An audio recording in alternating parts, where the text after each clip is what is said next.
будем определяться, что к Так, по поводу... Чего он ставил? 9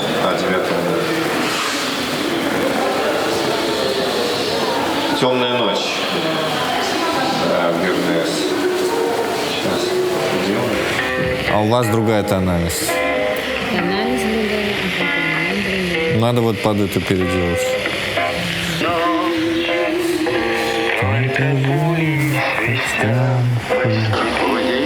Споешь за альтов? Тускло звезды мерцают. Темную ночь ты, любимая, знаю,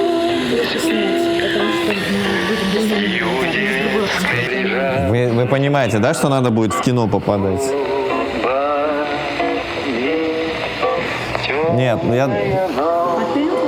Да, потому что оркестр не будет умпа играть, он просто длинные ноты будет картошки тернуть и все, а вы...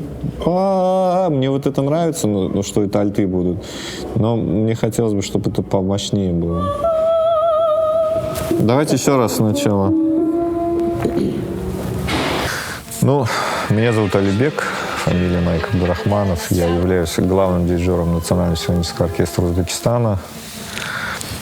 Делаем концерты, как-то разбавляем культурную жизнь нашей страны, стараемся как бы ее в эти времена улучшить и показать, что все-таки культура еще жива и от нее очень многое зависит вообще в мире и в будущем. Да и вообще, все зависит от культуры. Илтимос, там Кудратаке, потише можно у нас здесь?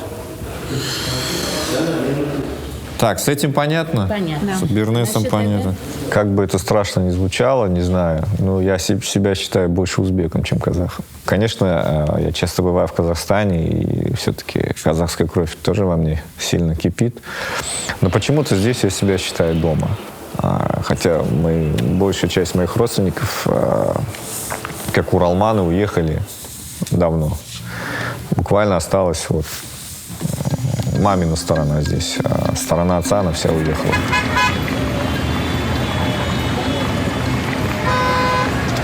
Да, из Алматы. Ну, как бы родом я не из Алматы, из Жамбыльской области, но там большую часть жизни там провел в Алмате. Да, у меня был свой бизнес в Алмате, там 2 компании, цветочная, консалтинговая. И как бы я читал новости, что в Узбекистане очень много изменений происходит, позитивных, реформы. Много компаний, инвесторов заходит, рынок как будто бы оживает. Мне стало интересно. Первый раз сюда приехал с мамой, как турист, чтобы просто посмотреть как-то страну изнутри. Никогда не был здесь до этого. Но параллельно мои ребята уже запустили рекламные кампании в Узбекистане. И мы считали количество звонков, высчитывали стоимость привлечения клиента, называли им какие-то цифры из головы и смотрели, как люди реагируют. И уже там на 5-й день пребывания в Ташкенте я зарегистрировал здесь компанию и вернулся через пару месяцев, чтобы открыть офис, нанять людей и уехать. То есть к моменту, когда я приехал, ну, там, первый приезд был в январе, а второй в апреле. То есть к моему приезду в апреле здесь уже были размещены наши вакансии, люди должны были пройти собеседование. Но что-то пошло не так. Тут как бы очень сложно с кадрами, и пришлось задержаться. Потом я понял, что местных людей нанять будет сложно, и я пригласил там своих коллег, одной из которых была моя будущая жена, и мы в итоге здесь провели около года.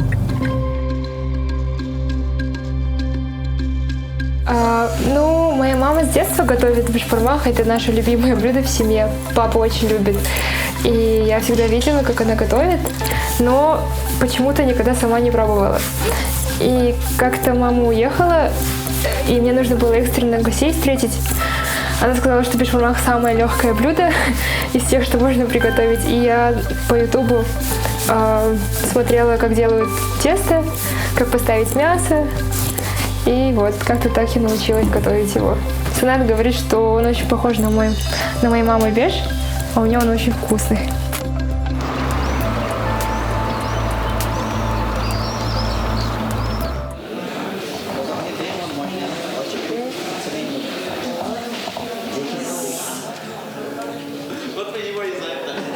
Ну, были такие мысли, как бы. Ну, знаете, один человек на меня повлиял, вернее, его фраза, которую он мне сказал: ты знаешь, Алибек, культуру в этой стране делаешь ты. Я сначала не понимал, о чем он говорит, а потом я понял, потому что, как бы,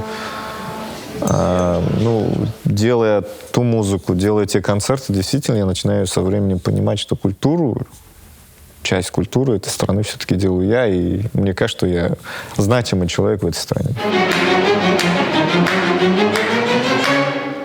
Нет, Фразировка какая-то есть, не просто как этюд на восьмушке исполняют. не надо ускорять, потому что там еще что-то. Но нас так воспитали.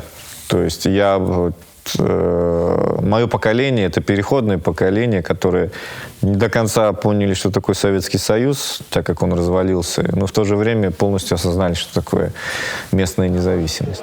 Мне очень импонирует Советский Союз. Ну а с другой стороны, там есть и много хорошего, и много плохого. Поэтому как бы точно разобраться в себе так и не удалось. 7 лет мне было, когда он начал разваливаться. И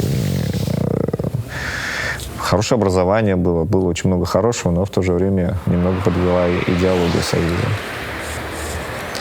Поэтому я не совсем понимаю тех людей, которые либо хвалят Союз, либо его ругают. Ну, а потом, ну, если ты прожил всю жизнь в Советском Союзе, конечно, ничего не видел. Я про старшее поколение. А мне, не знаю, то ли повезло, то ли не повезло, я переходное поколение. Но я доволен своей работой, доволен своей жизнью.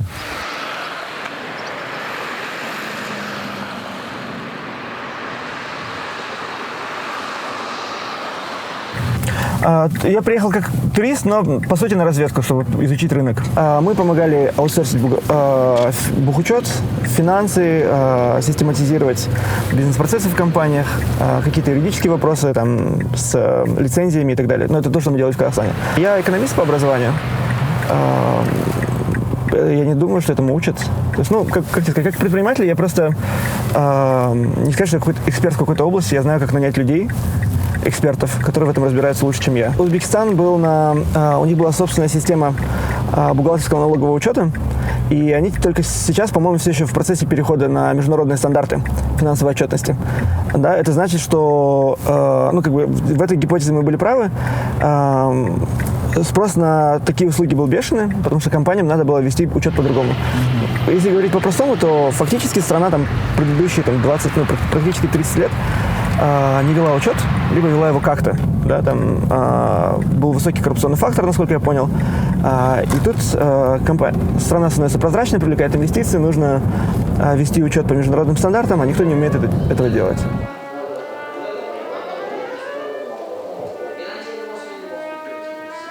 Мои предки, это, получается, мои бабушки, дедушки, а сторона отца, она приехала с Атырау. Тогда это был Гурьев.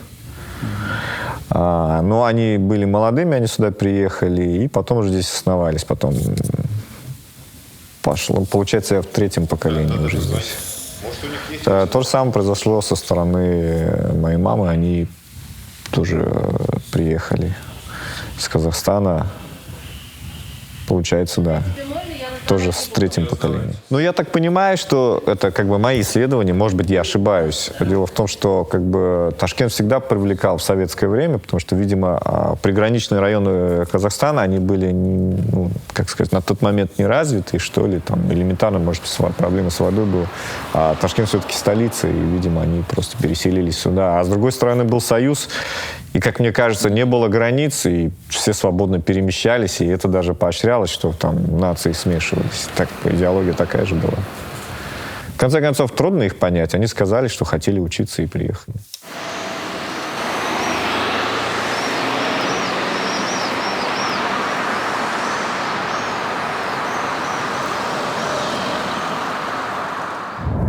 Да, нам повезло, мы едем в центр, и, наоборот, пробок меньше.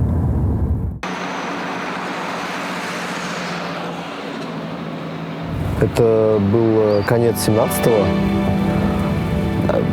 Я буквально заново город открыл, потому что для меня здесь было все в новинку.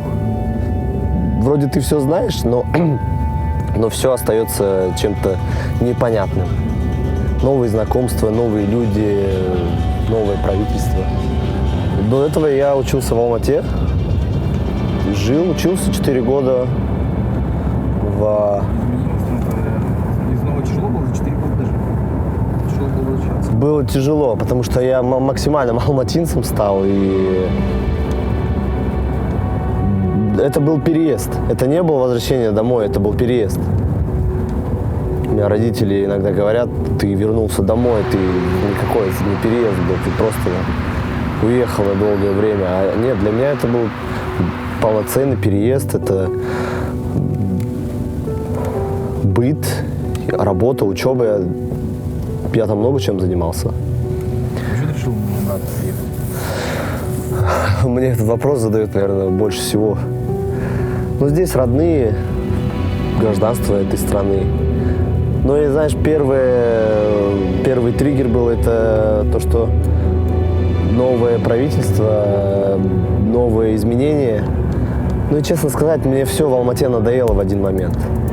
Вот просто одно и то же. Одни вечеринки, одни люди, одни и те же новости. Ну, если помнишь, конец 17-го, движника особого не было. А мне хотелось чего-то нового, именно открытий хотелось. И я думаю, открою Ташкент по-новому. И так оно и случилось. Что тот Ташкент, с которого я уезжал, и тот, в который приехал, это совершенно два разных города.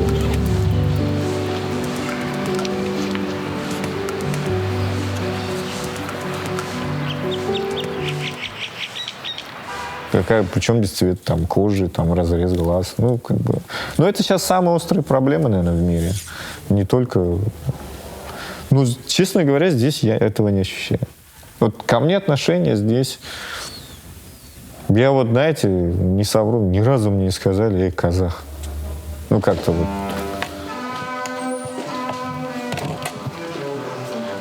Не, а мы можем сказать, что мы кому-то отдали эти ноты, или там потеряли их, что-нибудь можем?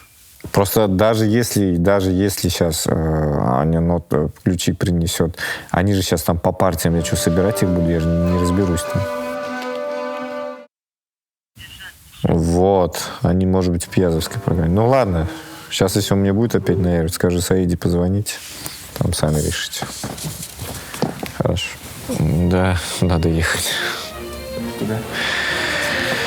В консерватории там каких-то нот опять не хватает, что-то опять там, ну все как всегда. Телефон никогда не умолкает. Чем сложно с работы, ну, как сказать. Самое сложное — это удерживать музыкантов в стране просто.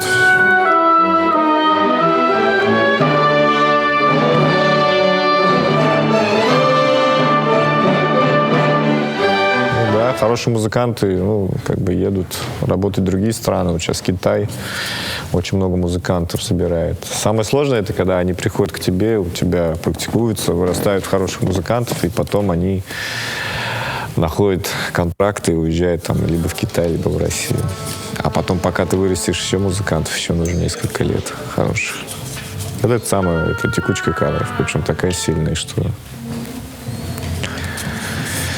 Это самое сложное.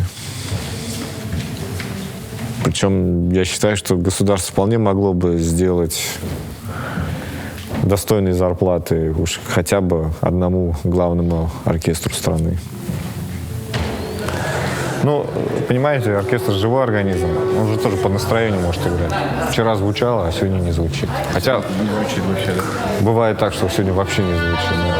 Ну, надо... Просто у нас буквально на днях закончился концерт, и видно, что музыканты просто уже уставшие. И так как с мая месяца у нас запрещено давать концерты, мы сейчас все пытаемся весь апрель забить. И очень много концертов. В неделю по 2-3 концерта бывает. И просто это физически очень тяжело. И каждый раз разная программа, и музыканты просто устают. Да, пятый такт за такт. Та-та-та-та-та, форте.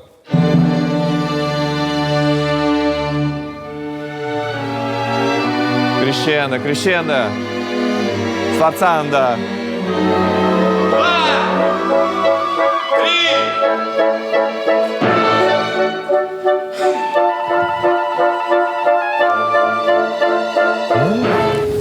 3. Ничего, это наша жизнь, это наша работа.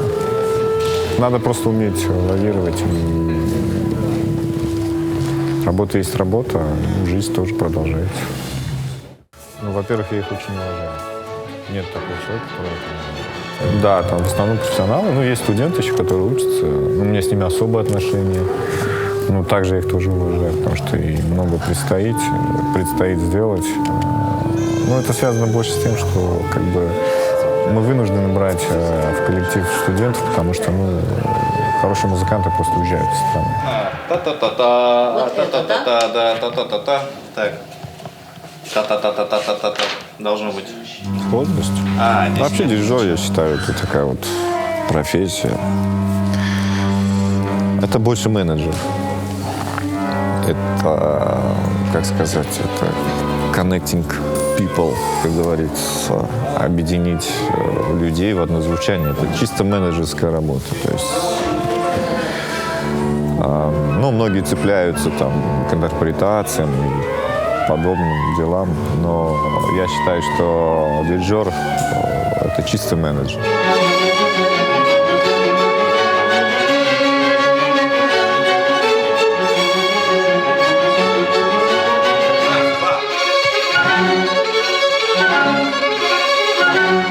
Сплотить команду, повести за собой, найти финансирование, там, найти спонсоров. Ну, чисто менеджерская работа. Бывает же такое дело.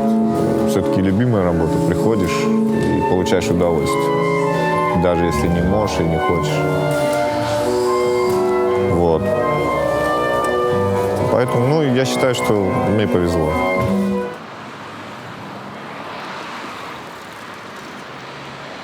Нет, имеется в виду, как будем снимать. Можно сюда пока. Ну, мы, в принципе, все на запах, мы через интернет начали подавать.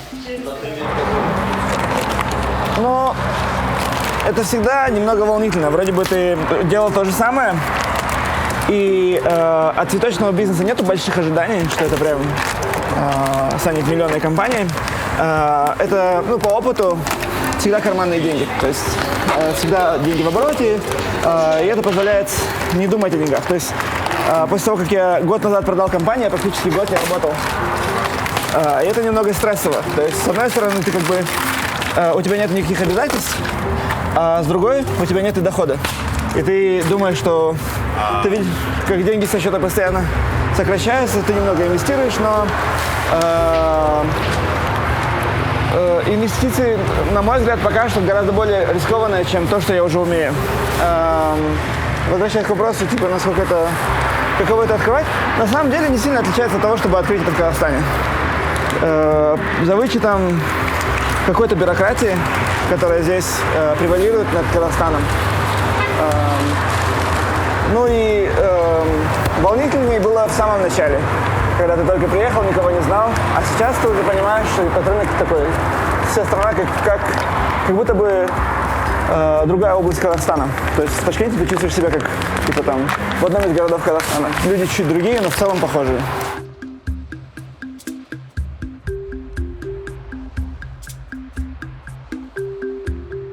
Да, для клиента у него знакомая перенесла операцию, и он хочет ей отправить цветы. И попросил написать на открытке что-то. Скорейшего выздоровления. Кстати, тут очень интересно. Люди очень романтичные, потому что они заказывают цветы, но они говорят: я не знаю, что написать, напишите сами. Ну вот был парень, он говорит: мы встретились 10 числа, там, в ноябре, и теперь каждое 10 число я ей дарю подарок. И говорит: напишите что-нибудь ей. От меня. Как долго это продолжится? Я думаю, Пока. до свадьбы. Судя по месту.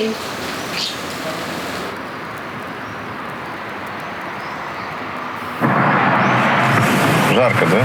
Это еще не совсем жарко. Через 300 метров поверните направо.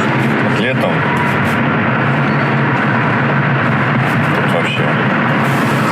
Я думаю, даже если я попаду в ад, мне не так будет страшно. Я имею в виду по температурному режиму. Можно мне один брать?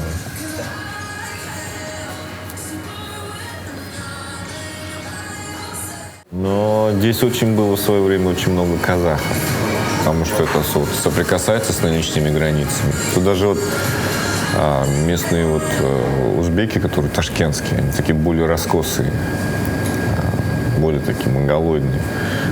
Ну, мне кажется, наверное, все-таки влияние было казахское больше здесь.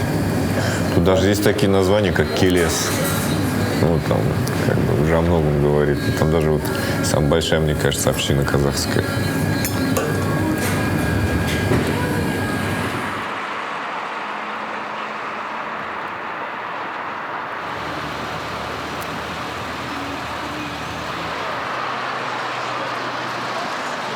Да, вначале было сложно, потому что мы говорили только на русском, и они нас не понимали.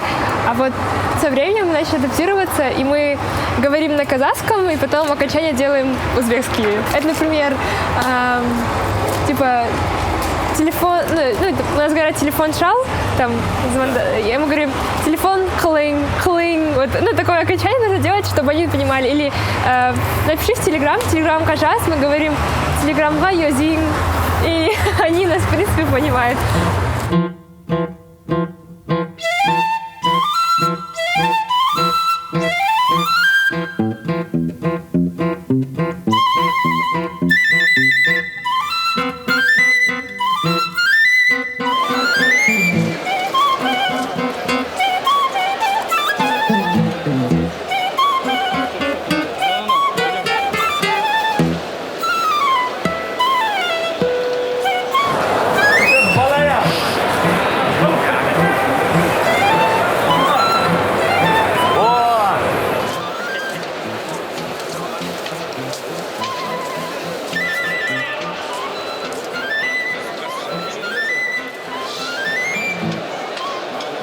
Betta kim ekan? Assalomu alaykum. Sizmi? Aka nechi puldan mayizni?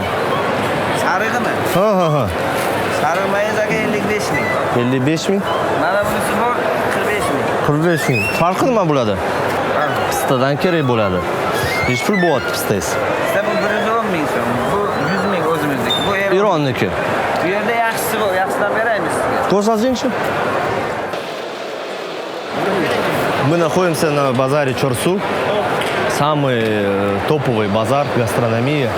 Здесь все самое вкусное. Ну, здесь есть все. Что много хорошего? Вот ребята говорят, много всего хорошего, много всего интересного. Nechi puldan ekan aka bular? Qaysi bir go'sht? Yo'q, oldingizdan olga boramiz sekin. Ha. Qo'qonniki. Bular nechi puldan bo'lyapti? 35 ming kilosi. Yaxshi. Нужно сбивать цену всегда. Правильно, Оке? Надо, поэтому они говорят дороже. Я шучу, Оке, я шучу.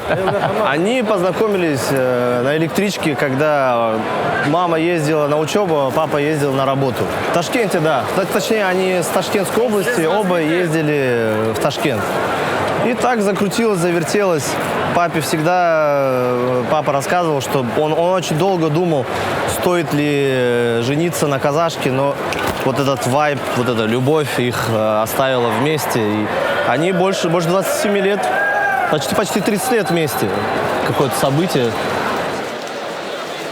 Ну, иногда бывает сложно. Стыкование двух наций, это иногда сложно, но мне прикольно. Мне это, наоборот, нравится. Я знаю и казахский язык, и узбекский язык, я знаю культуру и народности двух наций. Я считаю, это очень интересно. И я хочу в будущем, чтобы мои дети тоже изучали и одну сторону, и другую. Хочу, чтобы мои дети так же, как я, пожили в Казахстане определенное время, а может потом они вернутся в Ташкент и откроют его для себя по-новому, как сделал это я в свое время.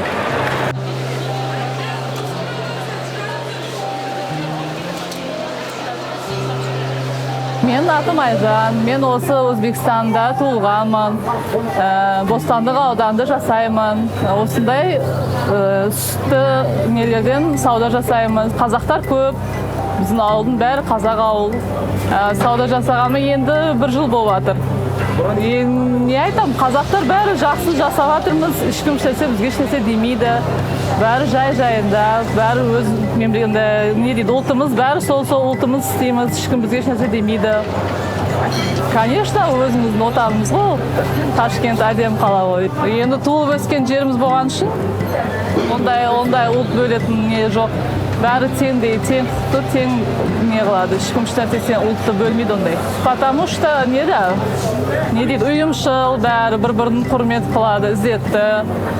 Сен мен демейді, бәрі келісіп тірлік жасайды, ешкім ұлтты бөлмейді. Сондай.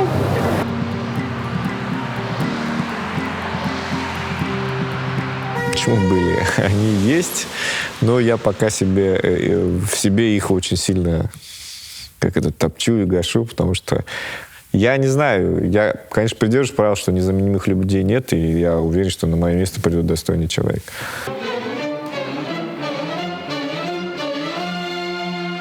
Но мне почему-то все время страшно от того, что вот если я сейчас это все брошу, уеду, что... Не знаю, я к ним отношусь как... Там люди, которые гораздо старше меня сидят, как к детям, что ли. Мне как-то страшно их бросать. Ну, а с другой стороны, может быть, это будет лучше. То, что все... Может быть, государство обратит внимание, а может, не обратить внимание. То, что все... Если взять всех наших узбекских музыкантов, которые сейчас гремят на весь мир, это Бекзот Абдураимов, Азиз Шахакимов. Он был здесь главным дирижером. Это Станислав Юденич, который выиграл конкурс Ван Клиберна, работает в Штатах. Причем они все начинали здесь и сейчас находятся за рубежом с хорошими гонорарами и живут.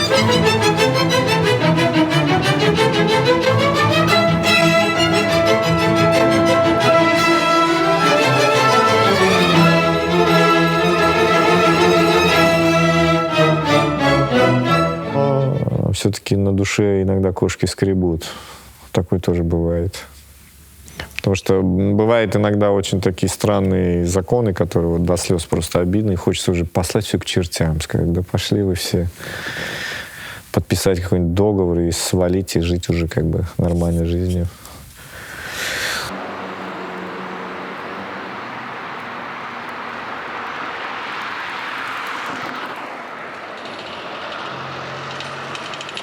Я здесь учился, но жил я больше за городом. А сейчас я уже полностью интегрировался в ташкентскую жизнь. И я понимаю, что мне здесь кайфово, мне здесь интересно. Я создаю то, что нравится другим людям. И людям нравится то, что я живу здесь. Вот есть такой чувак, который перенял там опыт и учит нас чему-то, умничает, говорит, что в Алмате все по-другому. Да.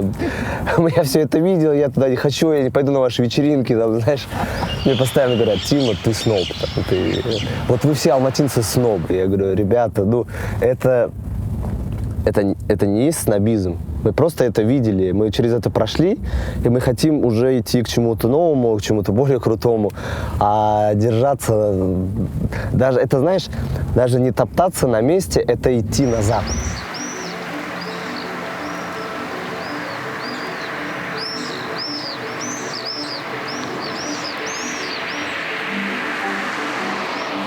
Все, что связано с жизнью вне работы, ну даже сама работа, все намного, я не могу сказать сложнее, замороченнее. Тебе нужно больше преград пройти, чтобы чего-то достичь, а там в Алмате ты вот просто вот так все делаешь.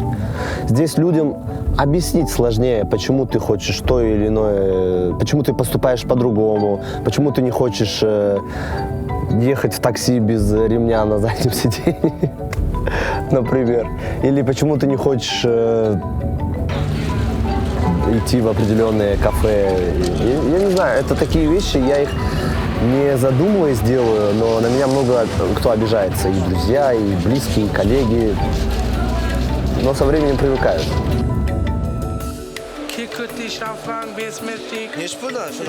Они говорят, что я другой, я вообще не узбек. Не узбекистанец вообще ни в какую. хотя я родился здесь, у меня паспорт этой страны, но мне всегда говорят, что ты не наш. Вот. Папа то же самое мне говорит, да. Ты не с моего рода, ты не потянул на мою кровь. Да, он постоянно говорит, что ты маму. А мама казашка. Мама казашка, родственники все с ее стороны. И ну, это прикольно, когда ты живешь между двумя национальностями. Но чтобы ты понимал, они 27 лет вместе, но вот это постоянное, там, ой, ты узбек, ой, ты казашка, там, знаешь, хоть и в шутливой форме, это есть, и это будет. И это круто, да. Мен өзімді хақиқи ташкендік деп хисаптаймын, хақиқи өзбекстандық деп хисаптаймын өзім. Менің отаным осы жер. Бізді әке-шешеміз өсиет тәрбиелеген. Туры енді Қазақстанның үлкен дәулеті бар. Ну, қазір айтқанда историческая родина деп. Ну, біздің историческая родина әкеміз неғандай осы Ташкент. Әпшелерім, сіңлілерім, жиендері ешқайсы қымылдамаған. Бәрі Ташкентте, бәріміз Ташкентте. Осы жерде қыз алысып, осы жерден қыз алып, осы жерде көбейіп, осы жерде жасап жатырмыз.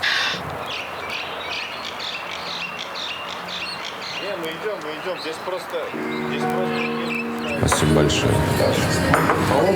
Не, я люблю холодный, да. Вот. Чем еще Ташкент нравится? Не знаю, вот просто нравится. Просто нравится. Тут жарко.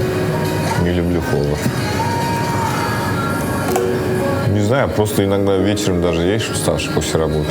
Как-то, как это по-модному сказать, получаешь, кайфуешь, да, получаешь удовольствие и просто едешь домой, езжай домой. Ну, как сказать, знаешь, вообще мысли посещают.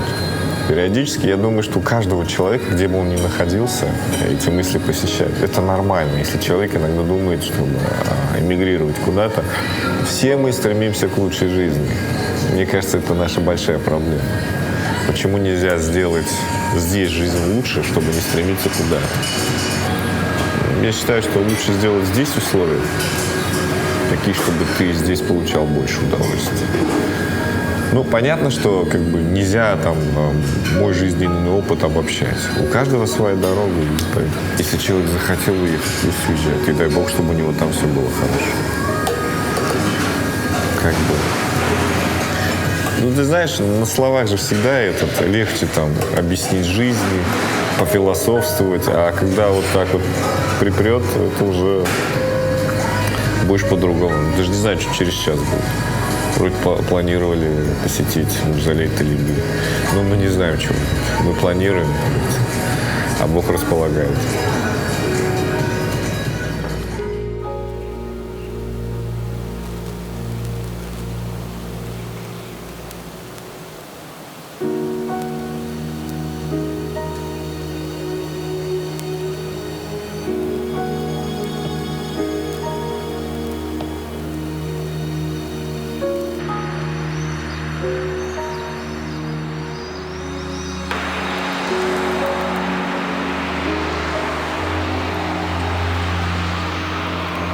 Блин, да, ну, когда я была подростком, я очень странно относилась, ну, так, знаешь, не понимала патриотов.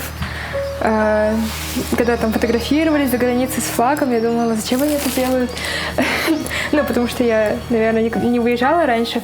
И сейчас, когда я повзрослела, я поняла, что ну, это то, что тебя как будто бы объединяет с твоим домом, когда ты за границей, и особенно в продолжительное время.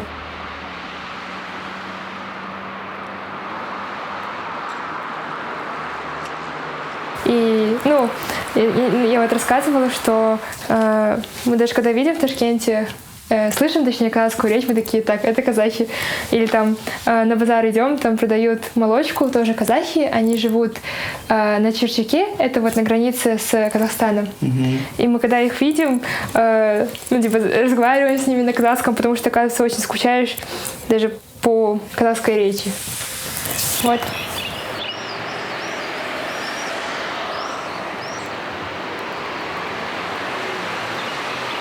Знаете, люди на самом деле как бы внутри Казахстана отличаются, да? Они, ну, там, на западе, на севере, люди совершенно разные. Поэтому я говорил, что вот, когда ты приезжаешь в Узбекистан, это как будто бы люди из другой области. Очень много похожего, очень много, но при этом есть и отличия.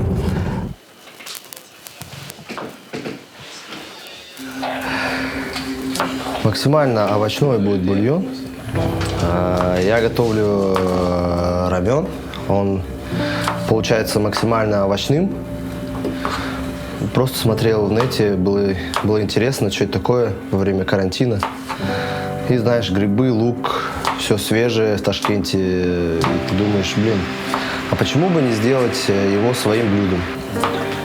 Я начал просто в сторис снимать, и мне так много народу написало. Сначала это были друзья, я просто для них приготовил. А потом начали другие писать, просили на доставку даже сделать. Сейчас, я думаю, уже прям полноценный рамен-бар открыть. Потому что в Ташкенте нету такого, культуры как таковой нету. Для Узбекистана, а тем более для Ташкента, это очень странно. Мне мама говорит, блин, весь дом воняет чесноком, когда я дома готовлю, типа, не готовь эту корейскую еду. Это для них это непонятно. Чувак берет бич-пакет, что-то туда закидывает и ходит, радуется этому. Мне папа говорит, когда я ему все это рассказал, поделился историей, он меня спрашивает, тебе 25 лет, и ты серьезно хочешь открыть бар, готовить? Ты хочешь зарабатывать на лапше быстрого приготовления? Сынок, я зачем столько в тебя вкладывал знаний? С тобой все нормально? Они не понимают этого. Но это очень, очень кайфово, вот это состояние, что... Да, даже не то, что женское. Он говорит, что... Но это не то, чем ты должен заниматься, чем ты должен связывать свою жизнь. Но я, в принципе, в их понимании должен работать на компанию всю жизнь, которая будет тебе неблагодарна, как случилось с ним. Батя говорит, ты должен работать, трудиться на одну компанию всю жизнь, там, не знаю. И желание иметь что-то свое, бросать вызов этому миру, для него кажется какой-то глупостью. Он думает, что я не серьезен, я не в своем уме, что к 25 годам мне все еще хочется что-то создавать, рисковать.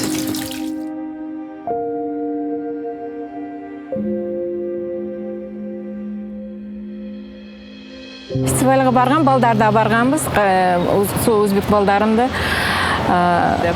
И сондай жақсы күтіп алғанда Наурызде. Балдар бірінші рет қазақтардың обычаи они увидели, как они нас встречали, как нас они с уважением встречали. Они в восхищении приехали, восхищение. И это было в 92 году, когда только наш вот этот флаг установили, и мы своим флагом первый раз выехали на фестиваль. Было здорово. И нас потом пригласили, руководители тоже отметить Навруз. И там аким района на дамбре пел песни. И я тогда заплакала. Наверное, что-то родное. Все равно я, наверное, впервые оказалась в чисто такой казахской среде. И не знаю, наверное, были слезы от того, что, может, я этого не знала. Я вот до сих пор мечтаю на дамбре играть. Вот, мечтаю, но где научиться, не знаю. Өлең айтқым келеді. Жас кезімізді білгенбіз, анамыз айтып жүргенде. Қазір енді білмеймін. Да, на уровне генетики.